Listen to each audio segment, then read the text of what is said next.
Fear and death. There are many things to fear in earthly living, but the greatest fear of all for many believers is death. But why do people fear? There are at least three reasons why we fear. First, we fear the unknown. Anything we do not know or do not understand can cause us to fear. Second, we fear because there are issues or events in life we cannot control. Many believers must have everything they are concerned within their control or they become overwhelmed. Third, we fear because fear and worry become a defense mechanism against the things we do not want to face in life. The word worry is a modern term not found in the scriptures. Perhaps it was the fear of dying that provoked Paul's powerful message in 1 Corinthians chapter 15 verse 51 to 58. Fear and death go together for people who do not know Christ lives in them. Paul introduced in a new way of living where believers live in and by the grace of God. Understanding grace places the believer in a protective realm where God's grace is always sufficient.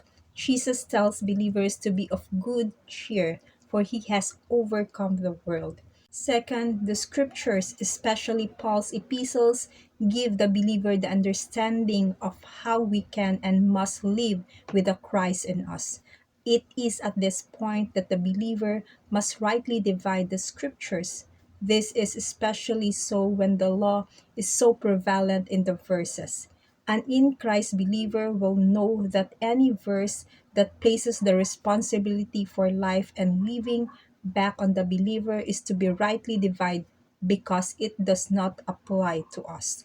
Grace overwhelms doubt and fear. Third, when the grace of God as taught by Paul is understood, it will lead the believer into a completely new concept of life. I believe that God intended that humans live as most do on this earth. Because of the cross, God's intention was that death, hell, and the grave would lose their power. By placing Christ in the believer, God prepared the believer to be able to overcome anything that could happen on earth. Fourth, God intended that his birth children would live according to his creation of them. It was never in his thinking that any child he birthed himself would fall under all of the onslaughts of Satan that most have.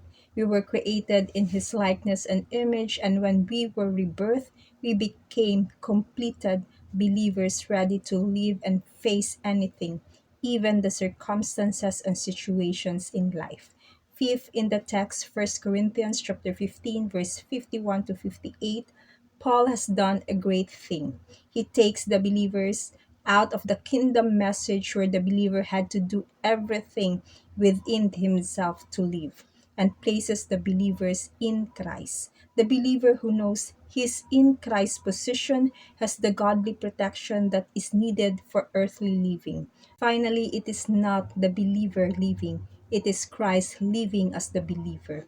These scriptures gave ample direction the believer who worries about life and death. Romans chapter 14 verse 7 to 9, Philippians chapter 1 verse 21 to 23, and 2 Corinthians chapter 5 verse 8. Grace provides worry-free living. Remember, the word worry is not in the Bible, but do not fear was written 365 times in the Bible to daily remind us to not fear. For he, Christ, who is in us, is greater than anything and anyone in this world. To God be the glory. God bless you.